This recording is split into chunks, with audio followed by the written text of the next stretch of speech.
لیث نے بیان کیا، ان سے جعفر بن ربیعہ نے، ان سے عبد الرحمن بن ہرمز نے، اور ان سے ابو ہریرہ رضی اللہ عنہ نے کہ رسول اللہ صلی اللہ علیہ وسلم نے بنی اسرائیل کے ایک شخص کا ذکر فرمایا کہ انہوں نے بنی اسرائیل کے ایک دوسرے آدمی سے 1000 دینار قرض مانگے۔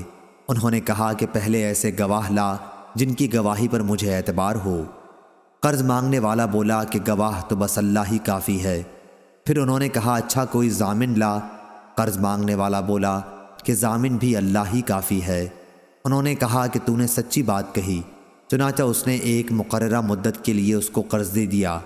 یہ صاحب قرض لے کر دریائی سفر پر روانہ ہوئے اور پھر اپنی ضرورت پوری کر کے کسی سواری کشتی وغیرہ کی تلاش کی تاکہ اسے دریا پار کر کے اس مقررہ مدت تک قرض دینے والے کے پاس پہنچ سکے جو اس سے طے پائی تھی اور اس کا قرض ادا کر دے، لیکن کوئی سواری نہیں ملی۔ آخر اس نے ایک لکڑی لی اور اس میں سوراخ کیا، پھر 1000 دینار اور ایک اس مضمون کا خط کہ اس کی طرف سے قرض دینے والے کی طرف یہ دینار بھیجے جا رہے ہیں، اور اس کا منہ بند کر دیا اور اسے دریا پر لے آئے۔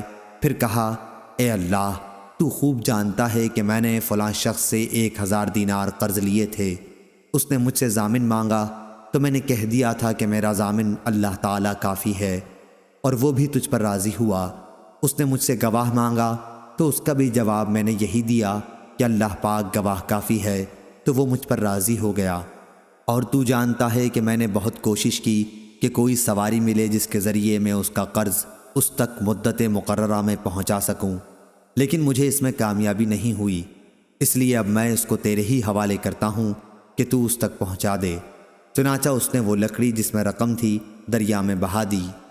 اب وہ دریا میں تھی اور وہ صاحب قرضدار واپس ہو چکے تھے، اگرچہ فکر اب بھی یہی تھا کہ کسی طرح کوئی جہاز ملے جس کے ذریعے وہ اپنے شہر میں جا سکیں۔ دوسری طرف وہ صاحب جنہوں نے قرض دیا تھا اسی تلاش میں بندرگاہ آئے کہ ممکن ہے کوئی جہاز ان کا مال لے کر آیا ہو، لیکن وہاں انہیں ایک لکڑی ملی، وہی جس میں مال تھا۔ انہوں نے وہ لکڑی اپنے گھر کے ایندھن کے لیے لی، لیکن جب اسے چیرا تو اس میں سے دینار نکلے اور ایک خط بھی نکلا۔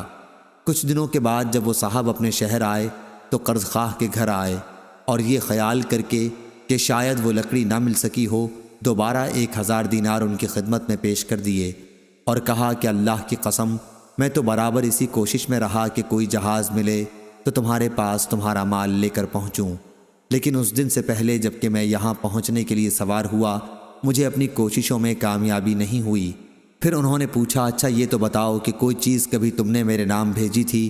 مقروض نے جواب دیا بتا تو رہا ہوں آپ کو کہ کوئی جہاز مجھے اس جہاز سے پہلے نہیں ملا جس سے میں آج پہنچا ہوں۔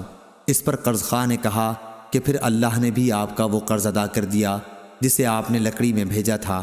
چنانچہ وہ صاحب اپنا 1000 دینار لے کر خوش خوش واپس لوٹ گئے۔ صحیح بخاری حدیث نمبر 2291۔ ابو اسامہ نے بیان کیا، ان سے ادریس نے، ان سے طلحہ بن مصرف نے، ان سے سعید بن جبیر نے اور ان سے ابن عباس رضی اللہ عنہ نے کہ قرآن مجید کی آیت لِكُلٍّ جَعَلْنَا مَوَالِيَ کے متعلق ابن عباس رضی اللہ عنہ نے فرمایا کہ موالی کے معنی ورثے کے ہیں۔ وَالَّذِينَ عَقَدَتْ ایمانکم کا قصہ یہ ہے کہ مہاجرین جب مدینہ آئے تو مہاجر انصار کا ترکہ پاتے تھے اور انصاری کے ناطہ داروں کو کچھ نہ ملتا، اس بھائی پنے کی وجہ سے جو نبی کریم صلی اللہ علیہ وسلم کی قائم ہوئی تھی۔ پھر جب آیت وَلِكُلٍّ جَعَلْنَا مَوَالِيَ نازل ہوئی تو پہلی آیت وَالَّذِينَ عَقَدَتْ ایمانکم منسوخ ہو گئی، سوا امداد، تعاون اور خیرخواہی کے۔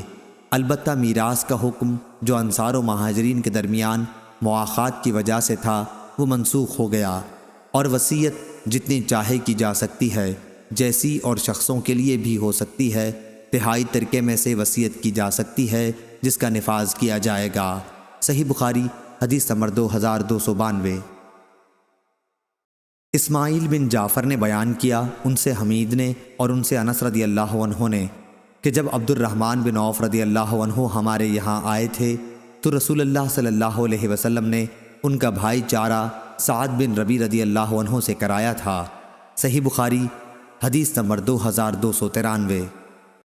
عاصم بن سلیمان نے بیان کیا، کہا کہ میں نے انس رضی اللہ عنہ سے پوچھا، کیا آپ کو یہ بات معلوم نہیں کہ نبی کریم صلی اللہ علیہ وسلم نے ارشاد فرمایا تھا، اسلام میں جاہلیت والے غلط قسم کے عہد و پیمان نہیں ہیں؟